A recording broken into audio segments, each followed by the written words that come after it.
Hello everyone, नमस्ते। मैले चाहिँ यो आइसी 10 रुपियाँको कॉइनको चाहिँ औँठी बनाएर मैले अस्ति टिकटकमा भिडियो हालेको थिएँ। लगभग 6 लाखभन्दा बेसी मान्छेहरूले हेरिदिनु भयो। सबैजनालाई धेरै धेरै धन्यवाद होइन, मेरो भिडियो मन पराइदिनु भयो। र मैले चाहिँ यो औँठीको प्राइस 500 रुपियाँ राखेर टिकटकमा हालेको थिएँ। सबैजनाले मलाई पनि चाहियो, मलाई पनि बनाइदिनुहोस्, मसँग पनि यस्तो कॉइन छ, म लिएर आउँछु भनेर सबैजनाले भनिरहनु भएको छ। त्यस्तो कॉइनहरू छ भने चाहिँ मेरो पसलसम्म ल्याएर तपाईँहरूले बनाएर लिएर जान सक्नुहुनेछ।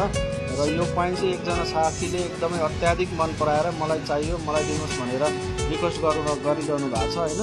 र उहाँलाई चाहिँ यो औँठी मात्रै होइन, यो माथि सुनको लेपन गरेर चाहियो भनिरहनु भएको छ। र म आज चाहिँ यो औँठीमाथि सुनको लेपन गरेर उहाँलाई डेलिभरी गर्न जाँदैछु होइन। आउनुहोस् गाइज, सबैजनाले भिडियो अन्तिमसम्म हेर्नु होला। सुनको लेपन गर्नको लागि चाहिँ प्रोसेसिङ अलि लामो छ, त्यसैले भिडियो अलि लामो हुनेवाला छ। भिडियोलाई अन्तिमसम्म हेरेर तपाईँहरूले साथ दिनु होला। के कसरी म यसको सुनको लेपन गर्छु त्यो पनि तपाईँले जानकारी पाउनुहुनेछ होइन। यो एकदम जानकारीमूलक भिडियो हुनेछ। यदि हजुरहरूलाई पनि यस्तो सुनको लेपन गरेर औँठीको पैसाको औँठी बनाएर चाहिँ नि सुनको लेपन गर्ने इच्छा हुने मित्रहरूले चाहिँ कन्ट्याक्ट पनि गर्न सक्नुहुनेछ होइन। आउनुहोस्, अब म पहिला यसको तौल गर्छु होइन। सुनको लेपन गाइज है, यो औँठी म तौल गर्छु है। पहिला सुनको लेपन लाउनुभन्दा अगाडि तौल गर्नुपर्छ क्या यसको। अब सुन लगाइसकेपछि टोटल तौलमा यसको तौल घटाइसकेपछि सुनको तौल निस्किन्छ है। ल म तपाईँहरूको आँखै अगाडि यो तौल गर्दैछु है त। यसको तौल चाहिँ हेर्न सक्नुहुन्छ हजुरहरूले। 29 लाल 1 पोइन्ट छ। ल 29।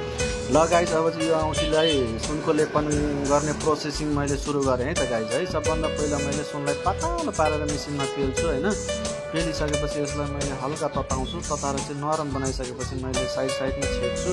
यो औँठीको साइज बराबरको छेकिसकेपछि चाहिँ औँठीमा मैले सुन माथिबाट लेपन गर्न सुरु गर्नेछु होइन। साइडबाट यसरी मजाले छेकेर मजाले काटेर मैले यसरी सुरु गरिसकेको छु। र औँठीलाई माथिबाट त्यो सुनले बेरिसकेपछि बिस्तारो मिलाउँदै तताउँदै गर्नुपर्ने हुन्छ होइन। तताउँदै मिलाएन भने चाहिँ खुम्चिने, एकदम कुच्चिने, राम्रो फिनिसिङ नहुने हुन्छ। त्यसैले मैले यसरी घरिघरि तताउँदै फेरि मिलाउँदै घरिघरि तताउँदै स्टिलको कुलिपले चिल्याउँदै यसरी साइजहरू पनि नाप्दै गरेर मैले सुनको लेपन गरिरहेको छु माथिबाट है। मजाले ध्यान दिएर हेर्नु होला। आँखै अगाडि हामी चाहिँ यसरी बनाएर पनि दिन्छौँ, केही समय लाग्छ होइन। तर हामी फिनिसिङ एकदम राम्रो चिल्लो बनाएर दिन सक्छौँ होइन। अब लास्ट फिनिसिङ आइसकेको छ। यो अन्तिमको फिनिसिङ चाहिँ यति मजाको निस्केको छ होइन। मैले सोचेको भन्दा धेरै राम्रो भएको छ औँठी चाहिँ। हजुरहरू पनि बनाउन सक्नुहुनेछ होइन। म अब यसलाई टोटल तौल गर्न जाँदैछु होइन। सुन लगाइसकेपछिको तौल अघि औँठीको मात्रै चाहिँ 29 लाल 1 पोइन्ट थियो, अहिले चाहिँ 34 लाल 5 पोइन्ट भइसकेको छ होइन। अब हजुरहरू आफै पनि हिसाब गर्न सक्नुहुनेछ। 34 लाल 5 पोइन्टमा 29 लाल 1 पोइन्ट घटाएपछि लगभग तपाईँले 5 लाल 4 पोइन्ट जति सुन लागेको छ यसमा होइन। लास्ट फिनिसिङ चाहिँ यही हो गाइज होइन। हजुरहरूले पनि बनाउन सक्नुहुन्छ है त।